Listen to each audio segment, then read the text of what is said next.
Hello hi welcome to one more mini log. Time అయితే చూసేశారు కదా. Actually నేను చేసిన ఒక చిన్న మిస్టేక్, కాపీరైట్ క్లెయిమ్ వచ్చింది, అబ్జర్వ్ చేసుకోలేదు. అందుకే వాయిస్ ఓవర్ ఇస్తున్నాను అనమాట. ఉన్న వాయిస్ని మ్యూట్ చేసి చాలా స్వచ్ఛంగా చక్కగా చేశాను యాక్చువల్లీ.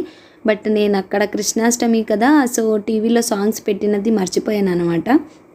సో నాకు బ్యాక్గ్రౌండ్లో నా వాయిస్ కంటే ఆ వాయిస్ ఎక్కువ రావడంతో కాపీరైట్ క్లెయిమ్ అయ్యి యూట్యూబ్ వాళ్ళు ఈ వీడియో బ్లాక్ అనేసారు. సో అది ఈరోజు అయితే చూసుకున్నా, అందుకే మళ్ళీ ఎడిట్ చేసి వేస్తున్నాను అనమాట. సో ముందుగా అందరికీ హ్యాపీ కృష్ణ జన్మాష్టమి ఫ్రెండ్స్. నాకైతే ఇద్దరు ఆడపిల్లలు అవడం వల్ల నేను ఇంతవరకు చేయలేదు, జరుపుకోలేదు. సో అదనమాట. మీ ఇంట్లో శ్రీకృష్ణుడు ఉంటే మీరు జరుపుకుంటున్న విధానం ఎలా ఏంటి అన్నదైతే కామెంట్ చేయండి. ఈరోజు అయితే సాటర్డే స్పెషల్, కృష్ణాష్టమి స్పెషల్గా ఎస్టర్డే ఆగస్ట్ 15th అయ్యి లీవ్ ఉండడంతో పాటు ఇంట్లో పనులన్నీ త్వరగా అయిపోయాయి కాబట్టి సో మార్నింగ్ కూడా పూజ చాలా త్వరగా అయిపోయింది. ఈవెన్ మన దేవుని గుడిలో అబ్జర్వ్ చేశారో లేదో, సో ఈరోజు మన దేవుని గుడిలోకి కుబేరస్వామి కూడా వచ్చేసారనమాట. సో కుబేరస్వామిని విగ్రహాన్ని దేవుని గుడిలో పెట్టి పూజ చేయొచ్చా లేదా అని తెలీదు.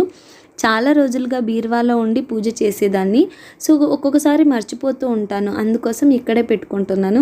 ఎవరికైనా ఇది దేవుని గుడిలో పెట్టి పూజ చేయొచ్చా లేదా అన్న ప్రాసెస్ తెలిసింటే ప్లీజ్ కామెంట్ చేయండి. ఇంకా నెక్స్ట్ స్టార్ట్ చేసేస్తాను, కంటిన్యూ చేసేయండి. ట్యూషన్ తీసుకుంటాందా మమ్మీ అక్క?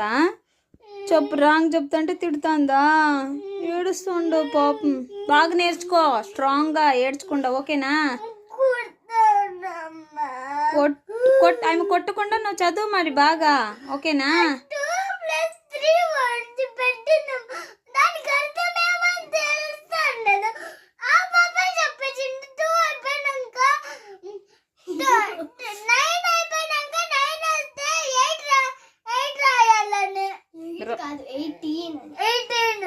సరే సరే ఓకే. అయితే మీరు ఇప్పుడు గుడికి రారనమాట?